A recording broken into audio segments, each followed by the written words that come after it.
নমস্কার, এটা এনসিটির ২০১০ সালের গেজেট। যে গেজেটটা উল্লেখ করেই কিন্তু বিএড, ডিএড বলুন আর এনআইওএস বলুন, এটাকে কিন্তু ফলো করতে বলেছে। তো দেখতে পাচ্ছেন ২০১০ সালের গেজেট বিজ্ঞপ্তি। এখানে মিনিমাম কোয়ালিফিকেশান কী বলা আছে, টেট দিতে গেলে বা রিক্রুটমেন্ট করতে গেলে কী মিনিমাম কোয়ালিফিকেশান লাগবে।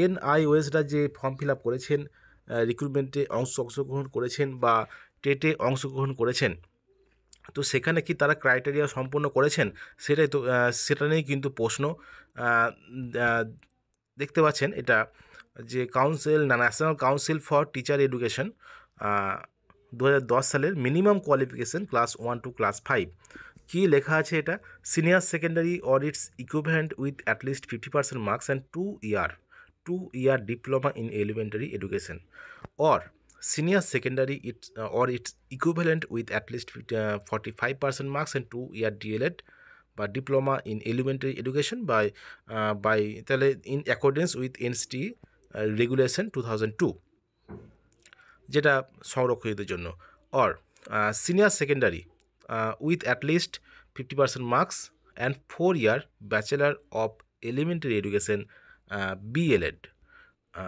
অর কী লেখা আছে এখানে, যে senior secondary with at least 50% marks and 2 year diploma in education, আগে যেটা ছিল special education, and pass in teacher eligibility test to be conducted by the appropriate government in accordance with the guidelines framed by the NCTE for purpose.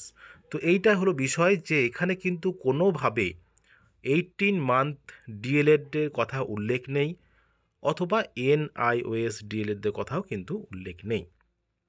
তো মহামান্য supreme court কিন্তু এই ২০১০ সালের gazette বিজ্ঞপ্তিকে follow করতে বলেছে। তো এই অনুযায়ী কিন্তু এনআইওএস ডিএলএডটা কিন্তু ফ্রেশ রিক্রুটমেন্টে অংশগ্রহণ করতে পারে না, সেজন্যই কিন্তু এই রায়। তো এখানে কোনোভাবে কোনো রকমভাবে তাহলে যারা অ্যাপ্লিকেশন করেছেন তারা কিন্তু এই নিয়ম কিন্তু মানেননি। 2 year ডিপ্লোমা ইন এলিমেন্টারি এডুকেশনের নিয়ম কিন্তু মানেননি মিনিমাম কোয়ালিফিকেশনের ক্ষেত্রে। 18 month ডিএলএড এটা কিন্তু মিনিমাম কোয়ালিফিকেশন নয়, বা এনআইএস ডিএলএডও মিনিমাম কোয়ালিফিকেশন কোথাও উল্লেখ নেই।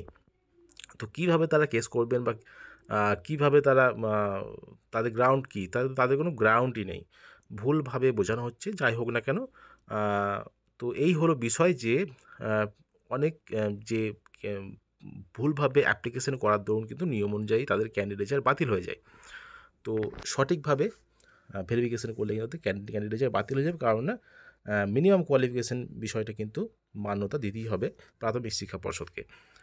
আর এনআইওএস 18 month যেটা কোর্স ডিএলএড, সেটা কিন্তু ইন সার্ভিস এলিমেন্টারি টিচারদের জন্য, যেহেতু তারা ইন সার্ভিস, তাই তাদের যাদের ইন সার্ভিস আনট্রেন্ড টিচার, অর্থাৎ ইন সার্ভিস করছে কিন্তু তাদের ট্রেনিং নেই, তাদের জন্য এনআইএসের যে 18 মাসের কোর্স, সেটা তাদের জন্য। এটা কোনো ফ্রেশ রিক্রুটমেন্টের জন্য নয়, বা এনসিটির এই বিষয়ে কোনো এদের ফ্রেশ নিয়োগের ক্ষেত্রে কোনো বিজ্ঞপ্তি বা গেজেট বিজ্ঞপ্তি কিছু নেই।